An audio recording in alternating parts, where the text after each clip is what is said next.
The most momentous elections are always about change. Try and think of any campaign slogan you've ever heard in your life.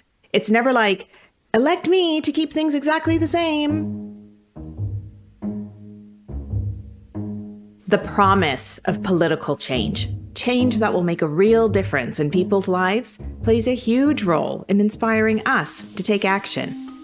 According to a new United Nations report, the devastating impacts of human-caused climate change are happening now. Canadians are making their voices heard in a powerful display of unity against police brutality and systemic racism. Stay at home, that is the order tonight as the coronavirus pandemic spreads. Freedom! Freedom!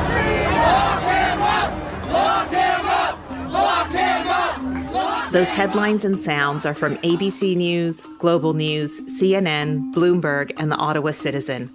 As you can hear, Canadians are passionate about many issues, from housing to climate to the cost of living. These are just some examples of what could make someone want to vote, or contact their political representative, or even volunteer for a party in their riding. But when the promise of change doesn't translate into something meaningful, it can make us feel disempowered and excluded from the political process entirely. And once that connection is broken, it's tough to repair.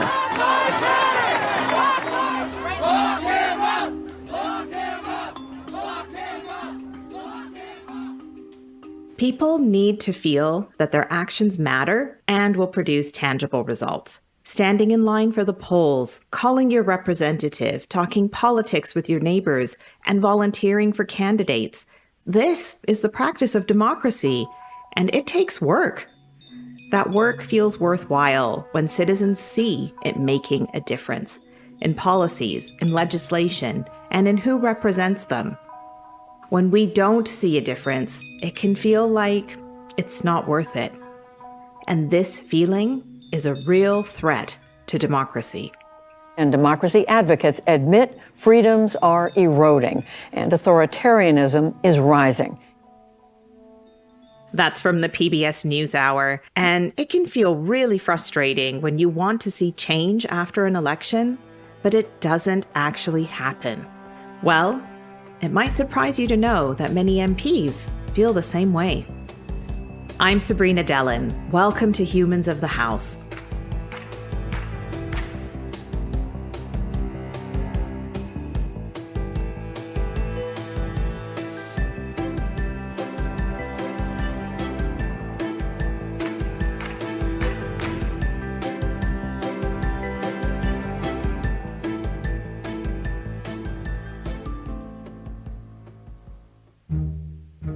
At the Samara Centre for Democracy, we've been doing exit interviews with former MPs for over a decade.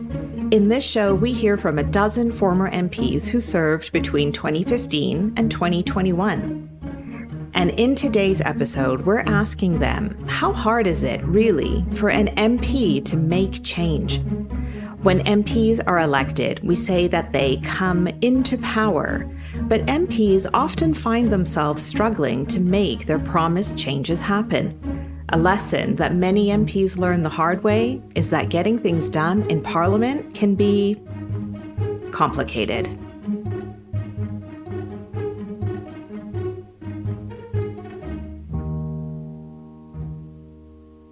We are going to hear in this episode about the different ways MPs have worked to make meaningful change while in Parliament. We will hear about wins, but also the barriers and the strategies MPs use to navigate the structure of Canadian government.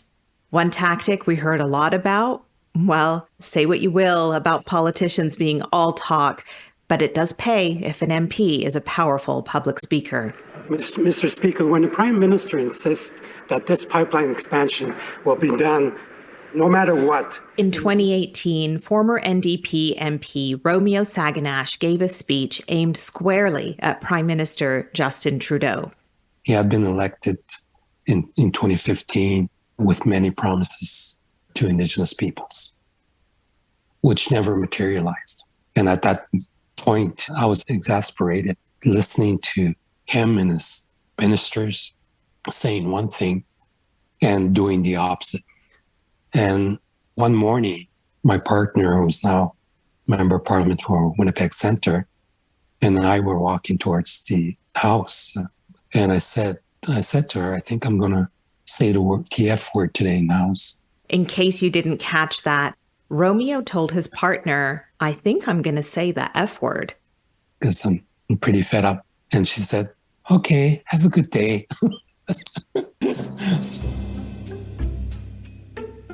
That morning, his party, the NDP, let him know he would be getting speaking time in the House. They informed me at around 10 o'clock, 10:30, that I had a question.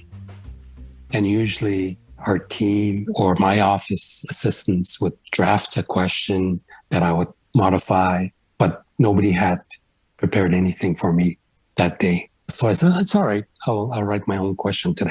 Mr. Speaker, when the Prime Minister insists that this pipeline expansion will be done no matter what, and his minister adds that Canada will not be able to accommodate all Indigenous concerns, what that means is that they have decided to willfully violate their constitutional duties and obligations. Mr. Speaker, sounds like a most important relationship, doesn't it? Why doesn't the Prime Minister just say the truth and tell Indigenous peoples that he doesn't give a about their rights? This speech had exactly the effect you'd think.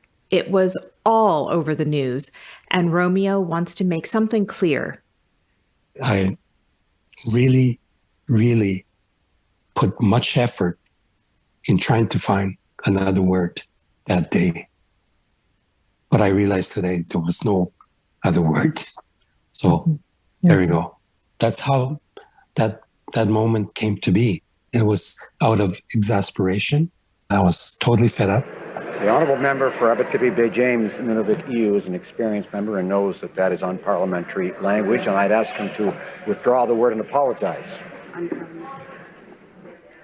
Monsieur le Président, c'est tellement insultant ce qui se passe présentement que ça me met hors de moi. Alors, je m'en excuse, je retire le mot et vraiment désolé. You just heard Romeo say in French that he apologizes and withdraws the word. So it's not just people at protests who get angry or people who write letters to their MPs. MPs themselves get fed up too. In theory, our elected representatives have so many more tools at their fingertips than the average citizen. Isn't that the point? Well, it's no secret that striving for change and delivering on it are two very different things. Let's go to former Liberal MP Robert-Falcon Ouellette of Winnipeg Centre, who talked to us about what was happening with Bill S3 during the summer of 2016. This bill was meant to address the sex-based discrimination within the Indian Act. So the Indigenous status of Indigenous women is a long-standing issue in Canadian politics. Let's just make sure we're all on the same page about the word status. According to Indigenous Services Canada, Indian status is the legal standing of a person who is registered under the Indian Act. A registered person can access certain benefits, rights, and programs. This is a very simple explanation of something complex, so we've provided some links with background on the Indian Act in our show notes. Please check that out. What's key for Robert is that once someone loses their status, they can't pass it down to their children. This means entitlements and links to community are lost. Indigenous women had lost their status when marrying a non-Indigenous man, and they would be removed from the reserves, kicked off the reserves, and lose all benefits. And a lot of times access to their family and their culture, not only for themselves, but also for their children. And even if they broke up or divorced that gentleman, they would still be unable to regain status, as would their children. Bill S3 was meant to address sexist discrimination in the Indian Act by making sure Indigenous women could pass down status to their children, just like Indigenous men. Robert didn't think the bill went far enough. The government, once again, just wanted to move the goalpost just a tiny little bit, a few inches, and not really deal with the discrimination against women and their descendants. And I said no, and I'm not going to give my yay to this discrimination going on, because we're supposed to be the party that votes for the charter. We're supposed to be the party that stands up for equality, gender equality. We are supposed to have gender analysis that goes on. And here we are discriminating against Indigenous women. And I get told by ministers, oh, you know what, you have to wait your time. Then you can deal with this appropriately. Wait your time. Usually, this means waiting to gain leverage, build power, strengthen relationships. At this point, Robert had been an MP for less than a year. And I was like, I am not here to wait my time. I am here for people. So, we start this long campaign, and actually the day the government voted to continue the discrimination of Bill S3, it was on June 21st, which was National Indigenous Peoples Day. Incredibly enough. And, I could not vote for it. I couldn't even stomach the thought of even being in Parliament on that day. So I actually went back to the riding where we have 30,000 Indigenous people in Winnipeg Centre, and spend time with them and kind of rethink. And so it passes, it goes to the Senate, and they decided to delay it. They were going to review it. And so now the fun begins over the course of the summer. Talk to the Parliamentary Budget Office, because the current government had officials and their talking points said, we don't know how much this would cost. Well, why not? Let's do a costing. So I asked the PBO, can you get a costing analysis done? PBO stands for Parliamentary Budget Officer, which provides independent number crunching and analysis about how much something will cost the government. No one's requested this, but we can see how much it would cost to extend status to all the descendants of all Indigenous women who have been discriminated against. How much would it cost to give back status retroactively to Indigenous women and their descendants? Everything has a cost associated, and Parliament needs to know that dollar amount. So Robert aligned with the Senator, Mary Lou McPhedran, to request this cost analysis. The House of Commons and Senate have to pass a bill for it to become law, so it's smart to try to work together. The government said it's going to cost billions and billions. It wasn't going to cost that. The analysis actually said it would cost $407 million. And then the government's, looking at it, and they're humming and hawing over it. And, I think they amended it a couple more times and back into committee. And then the Senate said they're still not going to approve it. Ultimately, the version that passed was one that Robert was happy with, and he credits two senators in particular. Lillian Dick, the senator from Saskatchewan, who's recently retired, absolutely amazing. Mary Lou McPhedran, the senator from Manitoba. These really great allies, strong women, one who's Indigenous, one who is not Indigenous, but nonetheless, they kept up this good fight, and they were able to ensure that, this was, we ended discrimination, and we didn't sit around, wait our turn for another generation.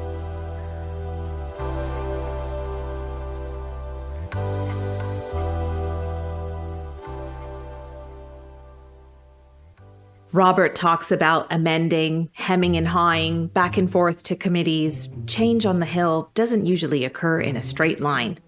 Back and forth wrangling, dodging certain barriers and criticisms, while threading together different interests to assemble the needed support.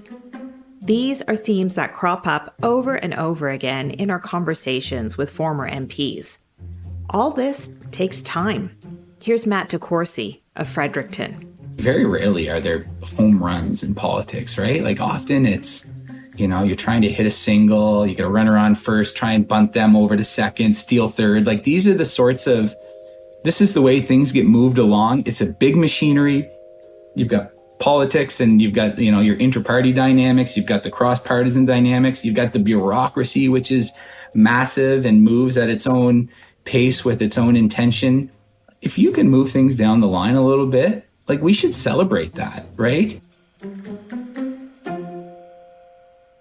Matt had this realization early based on advice he got to make relationships. He thought, okay, I've got to go and demonstrate to people in Ottawa that I can be trusted, that I have credibility in my community, and that I can help advance the agenda of the government. And I say that because I ran on a platform that I believed in. Right? I believed in helping move some of these things forward. Now, I think, that may have been naive to think we could accomplish everything in there without the landmines that appear in the way, without all the different interests that you have to balance. But my goal was really, can I go there, gain relationships where people who have more influence and more decision-making authority than me will listen to me, will take what I have to offer on behalf of my community to heart. And can I, help my community by moving up in stature within the circles of the party.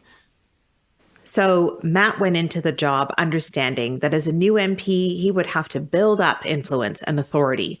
Part of the work of representing his constituents would lie in building relationships and demonstrating that he could advance the agenda of his party.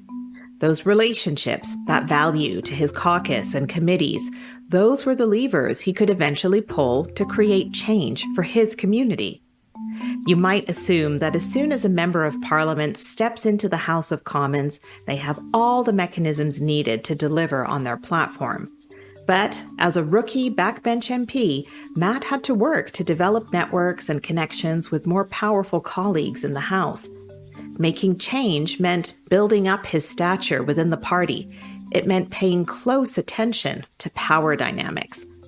When MPs can figure out a way to mobilize their relationships with their colleagues, draw on their knowledge of parliamentary bureaucracy, and link up with public sentiment, then they can make a real, tangible impact. And that was an incredibly rewarding experience for many of the former MPs we spoke to. When I asked Lisa Raitt what was enjoyable or fun about the job, she said this. Fun. The fun is different. Satisfying would be the word I would use, more so than anything else. And satisfying for me was making sure that the .111 oil tankers that exploded and killed 47 people in Lac-Mégantic will never, ever be used again on a North American railroad. Period. Full stop. Good evening and thanks for joining us. It was such an inferno. It caused so much agony in one Quebec town that nothing can ever undo the tragedy of the train disaster in Lac-Mégantic. Finally, though, there are criminal charges. Lisa was the Minister of Transport in 2013 when, as you can hear in this report from Global News, safety failures led to a runaway train that exploded and destroyed a Quebec town. This type of tank car was banned from carrying crude oil and phased out altogether. That is a remarkable feat that we were able to pull that off. And I give full credit to the mayor of Lac-Mégantic, Colette Roy-Laroche, and I give full credit to the then Secretary of Transport in the U.S., who listened to these two crazy Canadian women that he needed to make the change in the United States as well as in Canada. For me, that was very satisfying, very gratifying.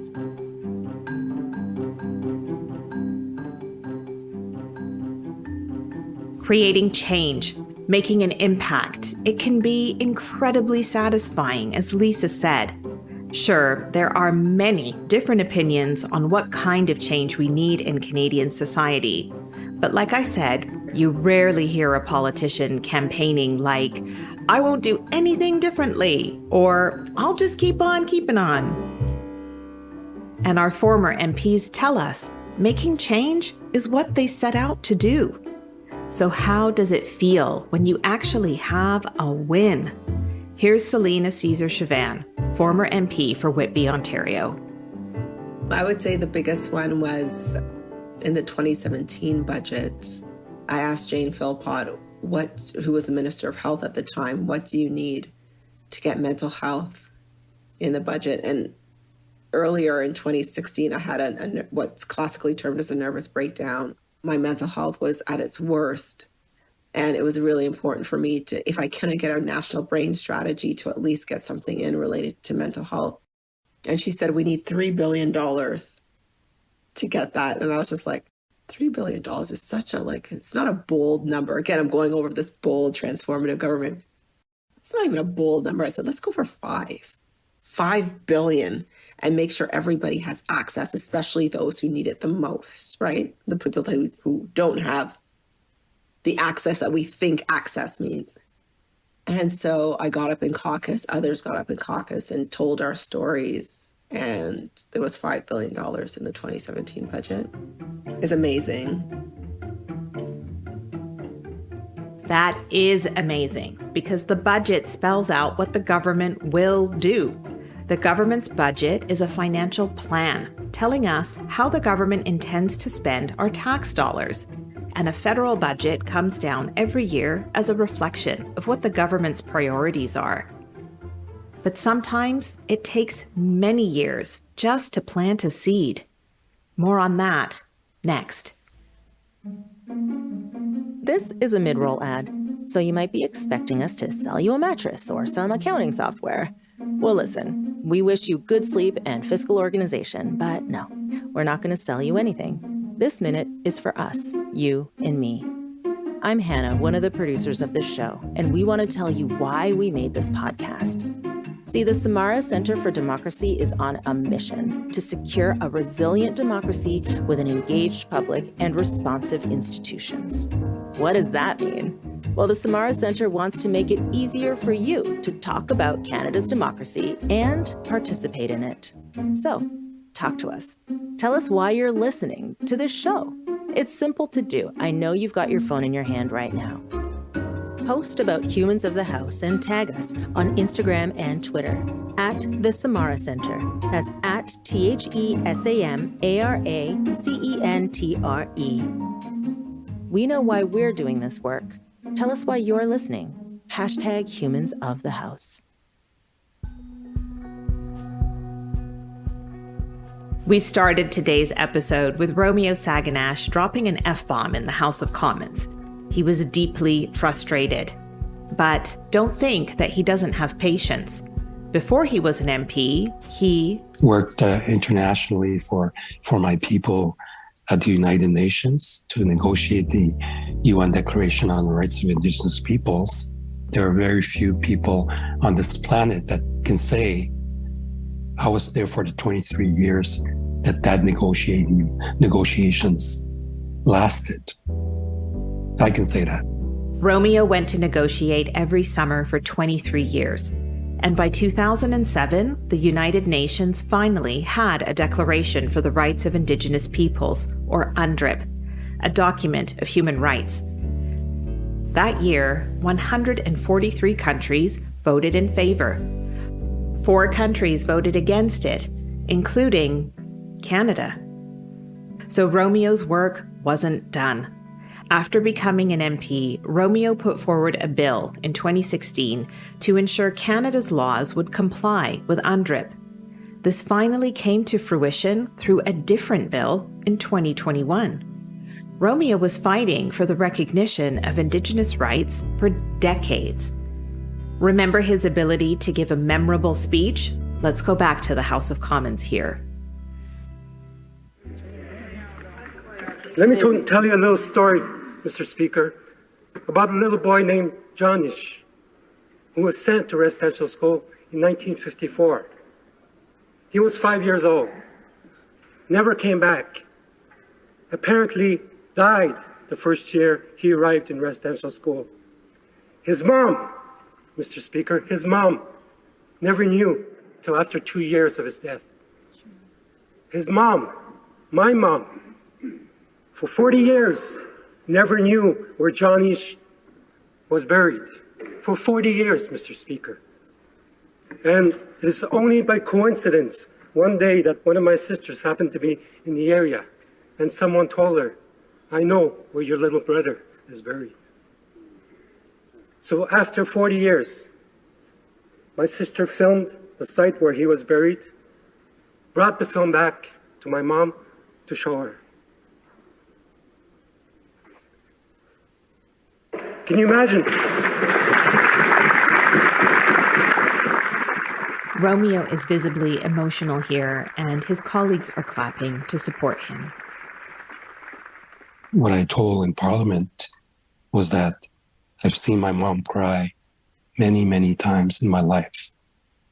Never the way she cried that day. That's closure.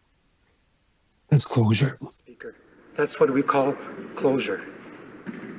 That's how closest she could get to a final closure for her son. Where is the Canada we used to know, Mr. Speaker? Where is it? The one that has a history of upholding high standards of human rights and social democratic values in this country. Where is it?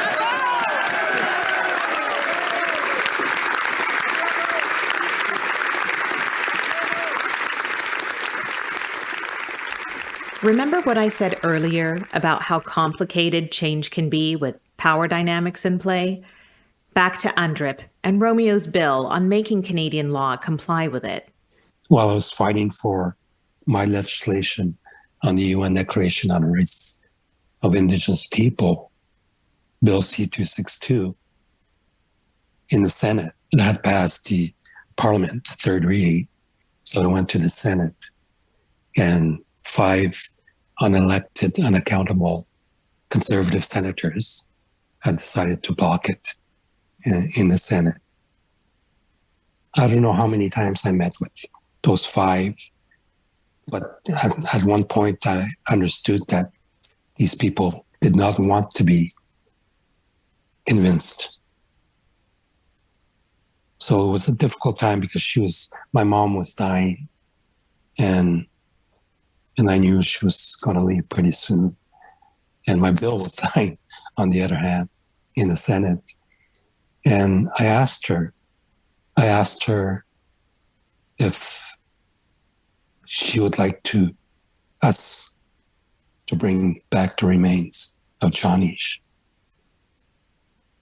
And she didn't even hesitate in her answer. She said, "No, it's not necessary. I'll see him again." So the bill died 1 week after she passed. But now we have Bill C-15, so which is good. That was the attempt. That was the objective. Bill C-15 is the United Nations Declaration on the Rights of Indigenous Peoples Act, and it was passed in 2021. And I hope that from that basis, we can achieve this reconciliation that everybody talks about. Mm-hmm. And that's essentially what we do in this country. We talk about it without doing very concrete stuff to make sure that we are able to reconcile our rights and our interests in this country.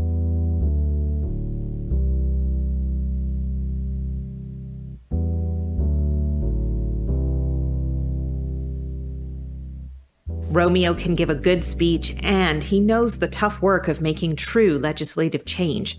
Let's drill down to understand how MPs make the leap from talking to doing. I had a great time working on bringing electronic petitions to the House of Commons. NDP MP Kennedy Stewart set his sights on a small but concrete win. What I was really looking for is something I could actually achieve. So I thought if I did any kind of grandiose democratic reform, it would never happen. So I took, I think of a small thing and thought, maybe I can make this work. Petitions get presented and read out loud in the House of Commons. It's a pretty direct way to raise your concern about an issue to all MPs. But before Kennedy helped bring e-petitions to the House of Commons in 2015, every petition presented to the House was on paper.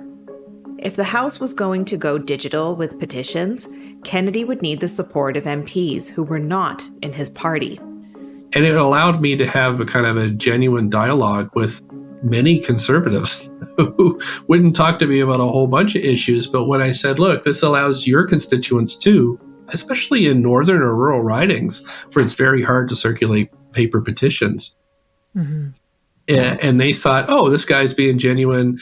He's presented very good information. I went to Britain and I talked to their, at that point, conservative government about how electronic petitioning is working for them, and came back with evidence and was able to present this to them and make my case. There was a Harper majority still, but and everybody said, well, you never get a private member's bill passed, or because, the opposite, the government will shut it down. That's just the math. If every MP votes with their party. And by the way, a private member's bill is a bill proposed by a backbencher MP, anyone not in cabinet. I ended up winning a vote in the House of Commons by 2 votes. I split off a number of Conservative MPs who voted along with my NDP and Liberal and Green Black colleagues, and ended up winning that vote in the House, which really kind of made me feel like my time in Ottawa was worthwhile, even though I didn't have one of the top jobs. I think it was important to try to make some change. The clerks told me now that a third of the web traffic to the House of Commons website is e-petitioning now. So it's amazing. Yeah, hundreds of thousands of people have taken these things up, and I think, well, that was worth it. To get somebody that had never been engaged before, who starts an e-petition and then gets it read in Parliament. That's where you kind of start to rekindle the flame of belief in democracy. So that's why it was important to me, because I thought it was worthwhile doing, but I also thought that I could win it, and I did. Yeah, I'm really happy about that. Hundreds of thousands of Canadians have started or signed petitions online, petitions that can be read out loud in Parliament. That's a very real change to the way we are doing things. It's a win-win-win. But change doesn't always work out as a win for everyone. There can be backlash. Addressing inequity means acknowledging power and privilege. In 2018, the Liberal government's federal budget included $19 million for Black youth and mental health, over $30 million for racialized newcomer women and other types of anti-racism funding. Maxime Bernier was an MP for the Conservative Party then. He critiqued the Liberal government, saying we should have a colorblind society. Celina Caesar-Chavannes pushed back. I tweeted back at him and said something along the lines of be quiet and check your privilege. And what ended up happening was a lot of right-wing media picked up on it and started saying that I was, basically what they were saying was I was the most racist MP in Canada because I was calling things out. And then it was, Celina sees racism everywhere. And at that point, it was just so debilitating. Again, you're talking about years of having these little instances where there is this sense of unbelonging. This happens, and for 3 weeks, I am in the boiler. I am getting publicly just roasted. And then Adam Vaughan, who I consider the world's greatest political ally, sends out a tweet that says, here are the reasons why Celina's right. And puts here for Celina. And Canadians, international media start picking up on this here for Celina hashtag to support this Black woman who's being completely gaslit for talking about race and calling out racism at a federal level. So here for Celina was bittersweet because while I was buoyed by that reality that Canadians understood, the people internally who didn't say anything for 3 weeks, all of a sudden were hashtag here for Celina-ing.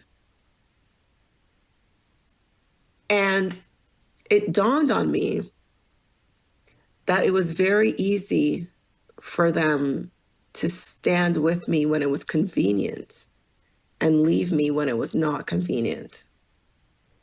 It was like the straw that broke the camel's back for me.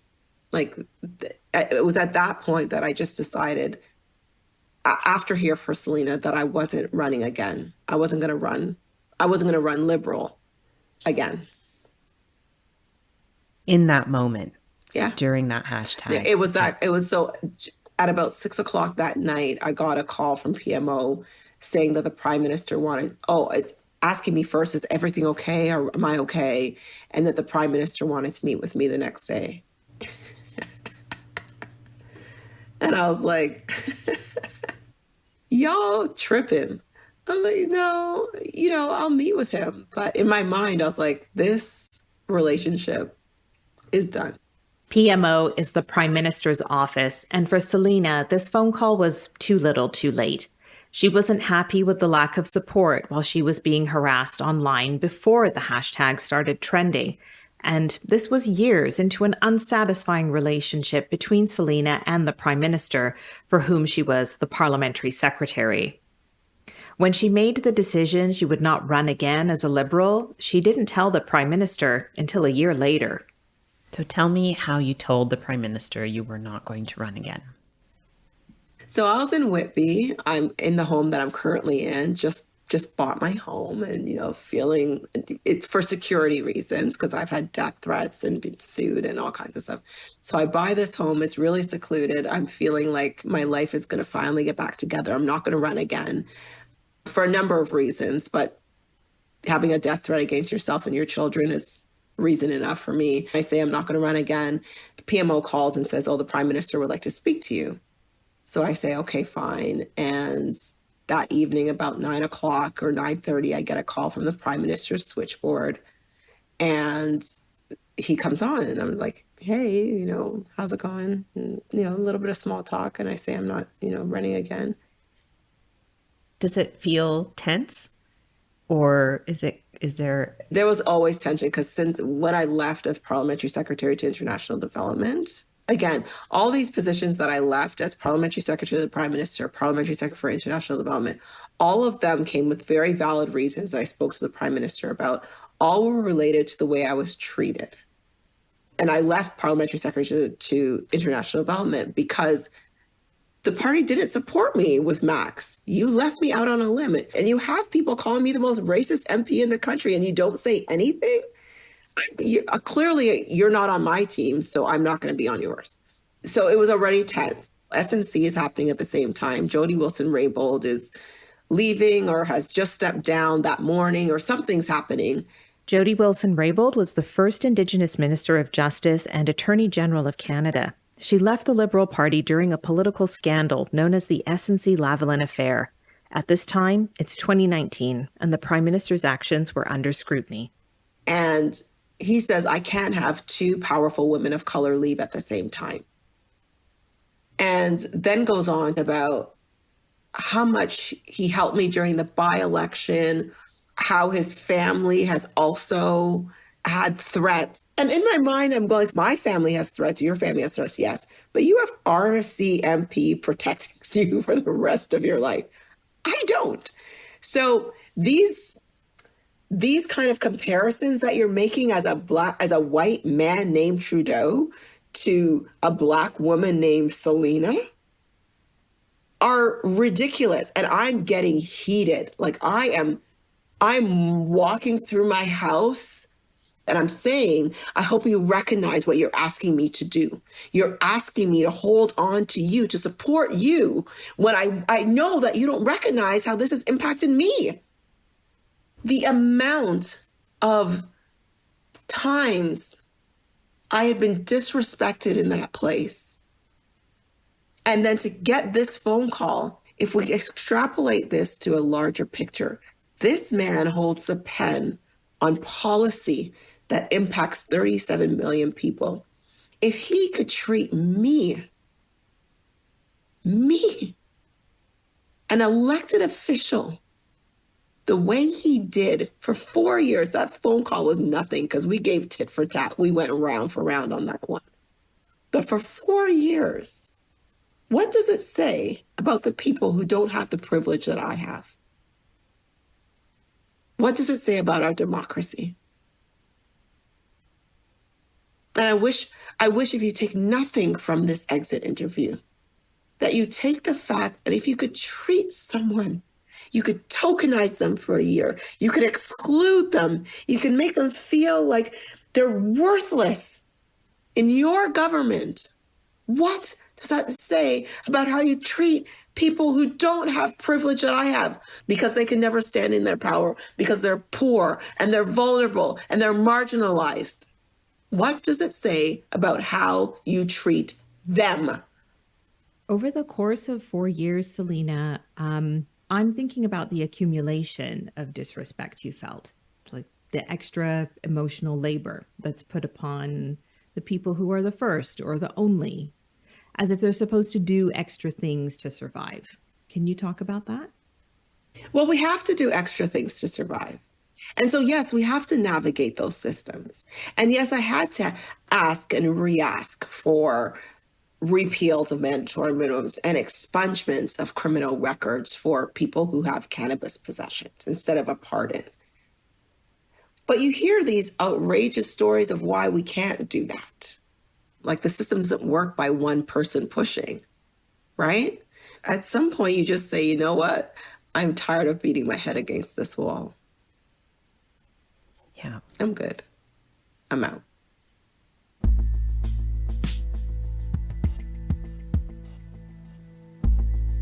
Today, the Government of Canada recognizes the systemic racism of the criminal justice system. The Liberal Party introduced a bill to repeal many mandatory minimum sentences, which disproportionately affect Black and Indigenous people. Celina had been pushing for repeals of mandatory minimums for people convicted of cannabis possession, but those changes didn't happen while she was there. She left the Liberal Party in 2019. The Liberal government introduced this bill in 2021. Pushing for change can come at a high cost, as it did for Celina. The playing field isn't even for all members of Parliament. This came up a lot in our conversations. You know, I said, Sabrina, like that place was built for people like me, right? Like I was a guy, I'm white, I was still young, but approaching middle age, not a lawyer. So, like that, not exactly the same, not, with the big gray beards and the gray hair. Didn't come from an elite family, but came from a very comfortable middle-class family, right? With all the support in the world, and had been exposed to politics and encouraged towards it. I had every advantage going into that place. And I'm still proud of how I navigated it, but I know you're going to speak to a number of other former colleagues who had vastly different experiences. Matt wasn't the only person to point out their own privilege. Privilege goes hand in hand with power, and power is often what we're grappling with when we talk about political change. Here's Kennedy Stewart again. I'm kind of the walking embodiment of privilege. I'm a, 6-foot, blue-eyed, straight white guy. It took me, it was not until I got to Ottawa that I realized how privileged I am. I know from my colleagues who have different characteristics or backgrounds that life is more difficult for them in politics. And I think we've got to change that. Can you give an example? What's something you observed that really struck you? The racism, especially towards my Indigenous colleagues. I had one colleague who was of a Chinese ancestry, and the racism was among MPs or in the community was constant. And I think that it was so disappointing, and to have it, MPs that are kind of powerful people in their own right, it didn't really faze people to kind of make these kind of comments or marks. And then, like I said, harassment towards women, it's like the place isn't built for them. It's built for a certain, if you're an established straight white guy who's a lawyer, that's for you. That's what that's built for. But if you're, if you're my friend like Romeo Saganash, who his family went through residential schools and, from northern Quebec, and you're Cree and you're coming down to voice your community's opinions, it's not really the place for you. And that's a shame. And that's not how legislatures are really supposed to work. But unfortunately, that's how many of them do work. Change doesn't have to be a zero-sum game. It doesn't have to be about a winner and a loser. But when hard-won changes get made, it can come at a cost to the change maker.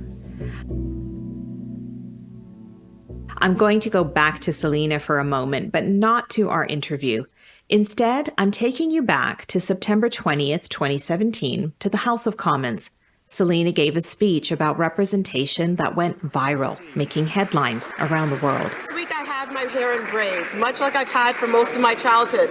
However, Mr. Speaker, it has come to my attention that there are young girls here in Canada and other parts of the world who are removed from school or shamed because of their hairstyle. Mr. Speaker, body shaming of any woman in any form from the top of her head to the soles of her feet is wrong. Irrespective of her hairstyle, the size of her thighs, the size of her hips, the size of her baby bump, the size of her breast, or the size of her lips, what makes us different makes us unique and beautiful. So, Mr. Speaker, I will continue to rock these braids for 3 reasons. Number 1, because I'm sure you'll agree, they look pretty dope. Number 2, in solidarity with women who have been shamed based on their appearance. And number 3, and most importantly, in solidarity with young girls and women who look like me and those who don't. I want them to know that their braids, their dreads, their super curly afro puffs, their weaves, their hijabs, and their headscarves, and all other variety of hairstyles belong in schools, in the workplace, in the boardroom, and yes, even here on Parliament Hill.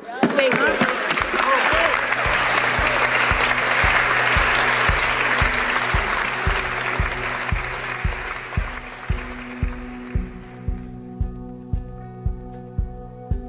Finding your authentic voice in the House of Commons is a win.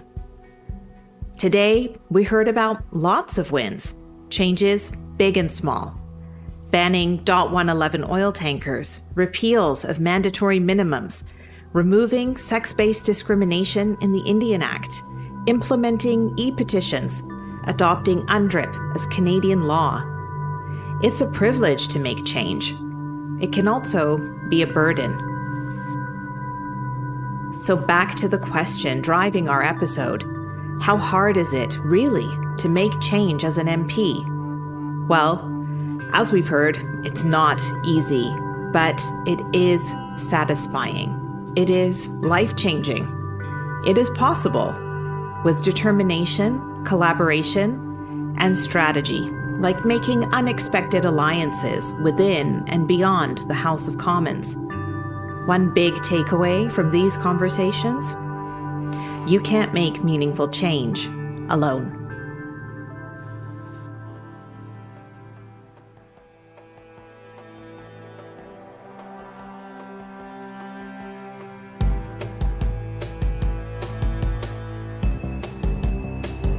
Big thanks to all the former MPs, and thank you for listening to Humans of the House. This podcast is produced by Media Girlfriends for the Samara Centre for Democracy. I'm Sabrina Dellin, Executive Director of the Samara Centre. Executive producers of this podcast are Hannah Sung and Garvia Bailey. Associate producer is Elena Hudgens-Lyle. Research is by manager Dr. Beatrice Wayne and coordinator Vijay Kumar at the Samara Centre. And our sound engineer is Gabby Clark. Theme music was composed by Project Whatever. A special thanks goes to the Canadian Association of Former Parliamentarians, Charlie Feldman, Bill Young, Michael McMillan, Ruth Ostrower, Jennifer Gianblanco, and Nanaba Duncan. We are also grateful for funding from Heritage Canada and Rosamond Ivy. This episode included clips from ABC News, Global News, CNN, Bloomberg, The Ottawa Citizen, and PBS NewsHour. The Samara Centre for Democracy is a nonpartisan registered charity. Our mission is to realize a resilient democracy with an engaged public and responsive institutions. To support our work, visit samaracentre.ca and click Donate. This podcast is part of the MP Exit Interview Project. To learn more about this work and other research, visit our website and follow us on Twitter and Instagram at the Samara Centre. If you, like us, care about the human side of politics, help spread the word about our show. Rate and review us on Apple Podcasts. You'd be surprised how much it helps. Tell your friends, and if you teach, share the show with your class. Thank you for listening.